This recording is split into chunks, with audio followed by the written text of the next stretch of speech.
that everything in our dual universe is about polarity. So you have the sun, the moon, the night, and the day, and the cold, and the hot, and the good, and the bad, and the feminine and the masculine.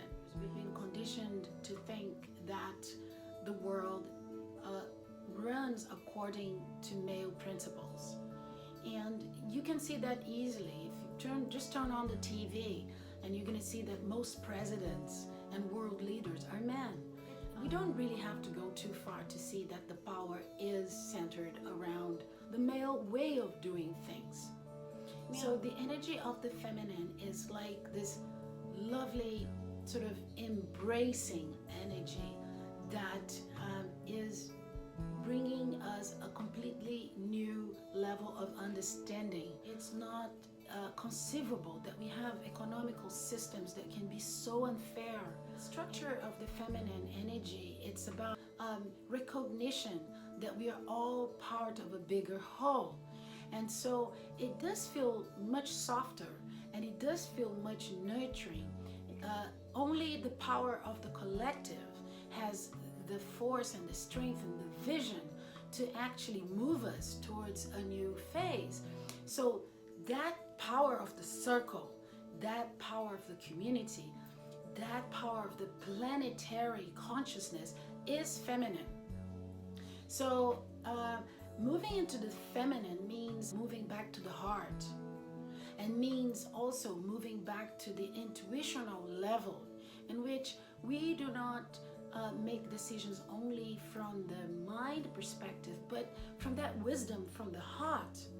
And so we start to think about all the children and the animals and nature and the underprivileged, and those are emotional understandings. If you're only thinking about profit and how much your company is making at the end of the year, why would you care about all those other realities? So the feminine is coming back and say, hey, there is a planet. The planet, by the way, is Mother Earth, is feminine. We're here. If we burn this planet, if we implode it, everything will be gone.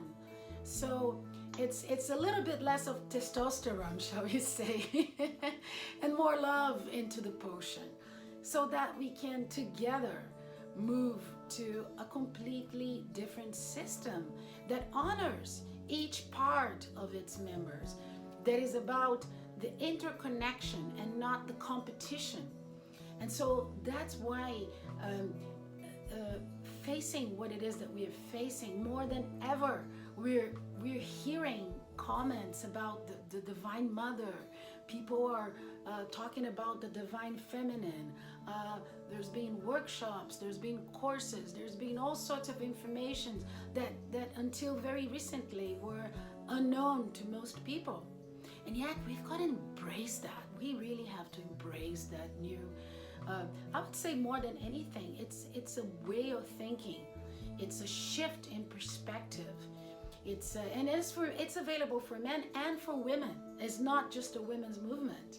It's, as a matter of fact, is a way of being in the world.